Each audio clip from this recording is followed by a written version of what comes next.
Tsunamis are some of the most powerful and deadliest forces of nature. Within recent memory, you may recall both the 2004 Indian Ocean tsunami and 2011 Japan tsunami, both of which resulted in catastrophic damage and loss of life.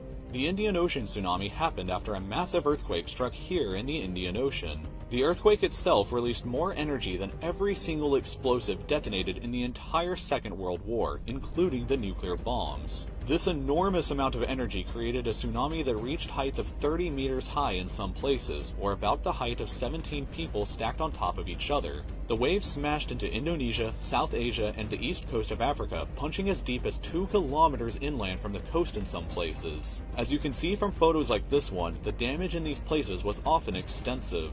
The tragedy claimed the lives of around 250,000 people, making it the deadliest tsunami in all of history, while the 2011 Japan tsunami was the costliest in terms of damage. That tsunami was also generated by an earthquake that created waves as high as 40.5 meters, just about 5 meters shorter than the Statue of Liberty, that came slamming into the Japanese east coast, traveling up to 10 kilometers inland away from the coast. As you can see from photos like this that look like something straight out of a Hollywood blockbuster, with what used to be a road stretching out into the endless ocean, the economic cost to Japan was enormous. An estimated $300 billion in damages was done, more than the entire GDP of South Africa. But these are what are called regular tsunamis, and there is an entire other class of gigantic waves that are simply called mega tsunamis. Unlike a regular tsunami that is created by an earthquake, a mega tsunami is usually created when a massive amount of material suddenly falls into water, which displaces that water into a huge wave. The most tragic and possibly terrifying instance of this happening in recent times was back in 1963 here in Italy, just 100 kilometers north of Venice. The Italian government and a construction company were building what at the time was going to be the largest dam on Earth. The only problem was that they were building this dam with a huge water reservoir the size of a large lake right next to one of the most unstable mountains on the planet. For months leading up to the completion of the dam, there were several minor landslides and other signs that there could be a catastrophe coming, but rather than heed the numerous warning signs, the Italian government actually decided to sue the few journalists reporting on the issue for, quote, undermining the social order. The government and company continued to ignore all the warning signs until it was obvious that the mountain was actually going to collapse directly into the dam's reservoir. The engineers calculated the landslide that would likely occur, lowered the water in the reservoir to what they believed was a safe level, and then actually stood on top of the dam the night that they expected the landslide to occur to watch it all go down. The only problem was, the landslide ended up being over 10 times more powerful than what their calculations had predicted.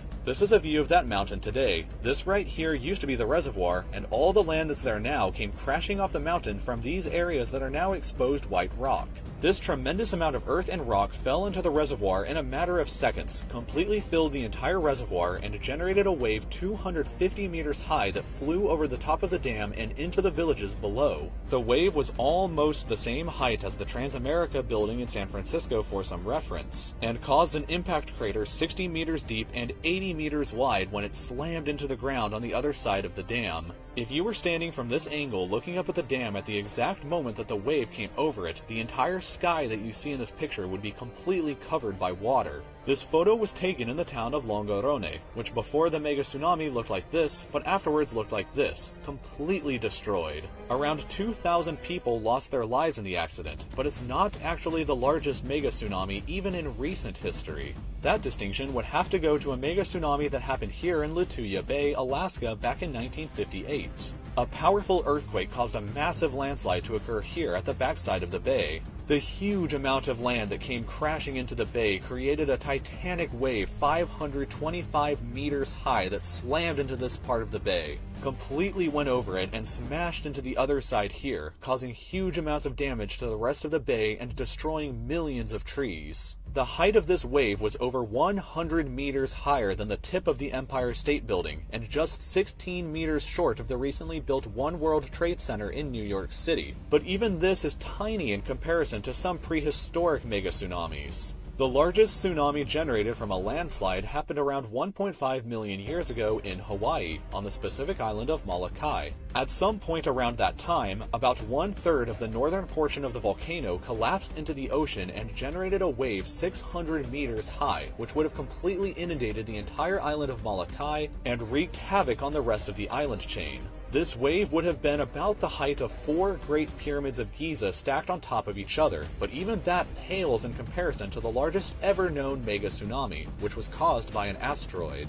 About 66 million years ago, the same asteroid that likely killed the dinosaurs also caused possibly the largest mega tsunami in all of Earth's history when it crashed into the modern-day Gulf of Mexico. The asteroid was 10 kilometers in diameter and released an unbelievable 100 teratons of TNT worth of energy. For comparison, the Tsar Bomba, which is the largest nuclear bomb ever detonated, released only 1/2 millionth of that same amount of energy. You would need 2 million Tsar bombs to release this same amount of energy, which caused an equally unbelievable wave of up to 5 kilometers high that would have smashed into the Gulf Coast states of the modern-day United States. That's higher than the Matterhorn in the Alps, by about 500 extra meters. In fact, the height is higher than all of the mountains in the entire Alpine mountain range. These waves were so big that if they were to have happened in the Indian Ocean, the entire island of Madagascar would have been completely submerged underwater for a time. Imagine being on an island the size of Madagascar in this scenario, with absolutely no escape from the clutches of the ocean's waves no matter how high on the land that you can get to.